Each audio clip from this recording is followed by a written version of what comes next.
ఎట్టకేలకు అజ్ఞాతం నుంచి బయటకు వచ్చాడు బోరుగడ్డ అనిల్. కుమిలిపోయాడు, కన్నీరు పెడుతున్నాడు, పెద్ద డ్రామా ప్లే చేశాడండి. మామూలు డ్రామా కూడా కాదు. అసలు ప్రపంచంలో బోరుగడ్డ అనిల్ కంటే కన్నా తల్లులను ఎవడూ ప్రేమించలేడన్న విధంగా మాట్లాడుతున్నాడు వీడు. మా తల్లిని చూసుకోవాలి, మా తల్లికి నేను తప్ప ఎవడూ లేడు, మా నాన్నగారు చనిపోయారు, నేను ఒక దళితుణ్ణి, నన్ను కొట్టారు, హింసించారు, నన్ను చంపాలని చూస్తున్నారు లోకేష్, చంద్రబాబు నాయుడు, పవన్ కళ్యాణ్, రెడ్ బుక్ రాజ్యాంగాన్ని చూపిస్తున్నారు, నేను దళితుడిని కాబట్టి నన్ను హింసిస్తున్నారని మాట్లాడుతున్నాడు వీడు.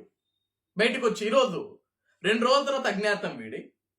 పోలీసు వాళ్ళు వీడి ఎక్కడ ఎతికి ఎక్కడ కుల్లబడుస్తారన్న భయంతో ఈరోజు మరొకసారి జగన్మోహన్ రెడ్డి ఇచ్చిన స్క్రిప్ట్, నువ్వు ఎక్కడికి దాక్కోవాల్సిన అవసరం లేదు, ఒక వీడియో రిలీజ్ చేయి, ఆంధ్రప్రదేశ్ రాష్ట్రంలో ఎట్లా నాకు పరువు లేదు, ప్రతిష్ట లేదు, ప్రజలను గమనించే పరిస్థితిలో కూడా లేరు, ప్రతిపక్ష స్థానం కోసం అడుక్కుంటుంటే కూడా నా ముఖం చూసేవాడు లేడు, కనీసం నీలాంటి బయటకు వచ్చి ఒక సెంటిమెంటల్ వీడియో చేస్తే ఈ వీడియో గురించి అందరూ మాట్లాడుకుంటారు, దళితులందరూ రోడ్డు మీదకి వస్తారు, అయ్యో దళితుల్ని ఇబ్బంది పెడుతుందంట కూటమి ప్రభుత్వం అందరూ మాట్లాడుకుంటారన్నట్లుగా ఒక దిక్కుమాల స్క్రిప్ట్ తోటి వచ్చాడు బోరుగడ్డ అనిల్ కుమార్.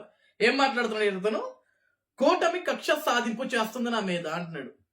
ఏం కక్ష సాధించింది నీ మీద కూటమి ప్రభుత్వం? నువ్వు అరెస్ట్ అవ్వటానికి, నువ్వు జైలుకు వెళ్ళటానికి కూటమి ప్రభుత్వానికి ఏంటి సంబంధం? బోరుగడ్డ అనిల్ అనేవాడు ఎంత పెద్ద వెధవో ఆంధ్రప్రదేశ్ రాష్ట్రంలో ఉన్న ప్రతి ఒక్క ప్రజానికానికి తెలుసు. ఈరోజు ప్రపంచ దేశంలో ఉన్న ప్రతి ఒక్క తెలుగు వాడికి తెలుసు నువ్వు ఎంత ఎదవ్వో, ఎంత నీచుడువో, ఎంత పనికిమాలినోడువో. ఈరోజు నీ మీద కక్ష సాధింపు చేస్తుందా? ఏం నిన్ను సంపాలని చూస్తున్నారా? నిన్ను చంపితే ఏం అవార్డులు వస్తాయా మాకేమన్నా? నువ్వు చేస్తే ఎంత, రోడ్డు మీద ఊరకొక్క చేస్తే ఎంత? ఊరకొక్క కన్నా సరే ఒక విలువ ఉంటుంది, నీలాంటి ఒక విలువ ఉండదు. ఈరోజు ఏం మాట్లాడుతున్నావా? మా నాన్నగారు చనిపోయారు, నాకు 5 చెల్లెళ్ళు, కడుపుకు అన్నం తింటున్నావా, ఇంకేమన్నా తింటున్నావరా? చెప్పుతో కొట్టాలి చెత్తదవా. 5 చెల్లెలు ఉన్నారని ఈ రోజు గుర్తొచ్చిందా నీకు? 5 ఏళ్ళు జగన్మోహన్ రెడ్డి ముఖ్యమంత్రి ఉన్నప్పుడు నువ్వేం మాట్లాడేవరా? నోటికి అమ్మ ఆలి లకారం భాష. డాక్టర్ బాబాసాహెబ్ అంబేద్కర్ బొమ్మ పక్కన పెట్టుకుంటావు, ఆయన విగ్రహం ముందు పెట్టుకొని నువ్వు మాట్లాడిన భాష ఏంట్రా? నువ్వు వాడిన భాష ఏంట్రా? కడుపు కనవే కదా తెలియదు. నువ్వు మాట్లాడితేనే ఒక లా స్టూడెంట్ అంటావు, చదువుకున్నా అంటావు. చదువు సంస్కారం నేర్పాలరా పనికి మాల వెధవ. ఏ సంస్కారం నేర్పించారా చదువు నీకు? కన్నీరు పెడుతున్నావా? నేను కన్నీరు పెట్టి వీడియో చేస్తున్నా, అడుక్కు తినపోయావా? కన్నీరు పెట్టకపోతే ఎందులో దూకి సావకపోయావా? లేకపోతే నీలాంటి వాడికి అసలు బ్రతకట్టవే దండగా, వెధవి నువ్వు. ఈరోజు నీ కన్న తల్లి హాస్పిటల్ పాలైంది, ఇబ్బంది పడుతుందంటే నీలాంటి వెధవని కన్ని కడుపులో బాధ పాప వాడికి ఏం చేస్తుంది? హాస్పిటల్ పాలవుద్ది. నీలాంటి ఒక దౌర్భాగ్యుని కన్న తర్వాత, దిక్కుమాలని కన్న తర్వాత నువ్వు వాడిన భాష ఏంట్రా అనిల్? రెచ్చిపోయావు.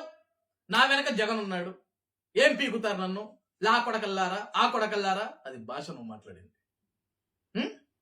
ఈరోజు కూటమి ప్రభుత్వం మీద కుట్ర చేస్తుంది. ఇంకోటి ఏమన్నావా? నేను దళిత బిడ్డని, డాక్టర్ బాబాసాహెబ్ అంబేద్కర్ బిడ్డని. ఏ చెప్పుతో కొట్టాలరా నిన్ను? నువ్వు చేసే లుచ్చా పనులకి, లఫంగి పనులకి, వెధవ మాటలకి, నువ్వు మాట్లాడే చెత్త భాషకి ఒక రాజ్యాంగ రూపకర్త పేరు వాడకూడదు. నువ్వు చెప్పుతో కొడతారు నిన్ను. అంబేద్కర్ పేరు వాడే అర్హత నీకు లేదురా రే, గుర్తుపెట్టుకో. అమ్మ నా బూతులు తిట్టడం, కులాన్ని అడ్డం పెట్టుకోవటం, నేను అంబేద్కర్ బిడ్డను అనటం. ఏ రాజ్యాంగంలో ఏ ఆర్టికల్లో రాశాడరా డాక్టర్ బాబాసాహెబ్ అంబేద్కర్ గారు బూతులు మాట్లాడమని? చెత్త వెధవా. ఈరోజు 4 దెబ్బలు పడంగానే, జైలు కూడా తిరంగానే, పందిలాగా ఉన్న నువ్వు ఈరోజు పీనుగులాగా మారంగానే బాధ వచ్చిందా? అంబేద్కర్ గుర్తొచ్చాడా? అంబేద్కర్ బిడ్డవా నువ్వు? దళితుడువా? దళితుడు అంటే బూతులు మాట్లాడాలారా? ఈరోజు ఎంతో మంది దళితులు ఆత్మ గౌరవంతో బ్రతుకుతున్నారు రే. నీలాంటి విధవల వల్ల చాలా మందికి పరువు పోతుంది. ఈరోజు దళిత సామాజిక వర్గంలో ఉన్న పెద్దలకి కానీ ప్రజలకు కానీ నేను ఒకటి విన్నవించుకుంటా, ఇటువంటి విధవని చెప్పుతో కొట్టండి. మెల్లో చెప్పులు దండేసి గాడిద మీద పెట్టి గుండు గీసి ఊరేగించేటటువంటి విధవని. వీడి వల్ల ఈరోజు కొన్ని కులాల పరువులు పోతాయి.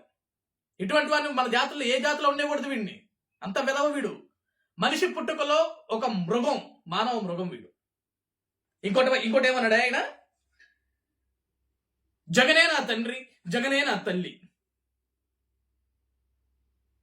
పదవి కోసం సొంతం బాబాయ్ హతమార్చాడు వాడు. పదవి వచ్చిన తర్వాత కన్నా తల్లిని, రక్తం పంచుకుంటున్న చెల్లిని మెడబెట్టుకు బయటికి గెంటాడు. అతను నీ తండ్రి, నీ తల్లి. అతను చూసుకునేది నువ్వు రెచ్చిపోయింది 5 ఏళ్ళు. అతను చూసుకునేది నువ్వు రెచ్చిపోయి మాట్లాడింది భాష. మేము మాట్లాడలేక భాష. మమ్మల్ని వాడమంటావు అదే భాష? కన్నా తల్లి ఉందని నువ్వే మాట్లాడుతున్నావు, 5 చెల్లెల వారు నువ్వే మాట్లాడుతున్నావు. ఏ ముఖం పెట్టుకుని, ఏ గొంతుతోటి ఏం తిని మాట్లాడేవారు భాష? కడుపు రగిలిపోతుంది నీలాంటి గురించి మాట్లాడుతుంటే. రాష్ట్రాలు ఎక్కడ చొప్పు తీసుకొట్టాలనిపిస్తుంది నీలాంటి చూస్తే. వెదవన్నారు వెదవ. ఈరోజు ఇంకా సిగ్గు లేకుండా కూటమి ప్రభుత్వం చంపాలని చూస్తుంది. నాకేమన్నా జరిగితే, నా ప్రాణం పోతే వీధి కుక్క సచ్చింది అనుకుంటారు, ఊర కుక్క సచ్చింది అనుకుంటారు, ఈడ్చి పక్కకేస్తాను. నీలాంటి గురించి కనీసం కుక్క కూడా కన్నీరు పెడతా, గుర్తుపెట్టుకో. ఈరోజు నువ్వు ఎంత ఎమోషనల్ చేసినా, ఎంత సెంటిమెంట్ డైలాగులు పండించినా, నువ్వే నేను నిందలు వేయాలని చూసినా సరే, నీ మాట ఈ ఆంధ్రప్రదేశ్ రాష్ట్రంలో కనీసం ఊర కుక్క కూడా నమ్మదు. చెత్త విధవని, చెత్త విధవ.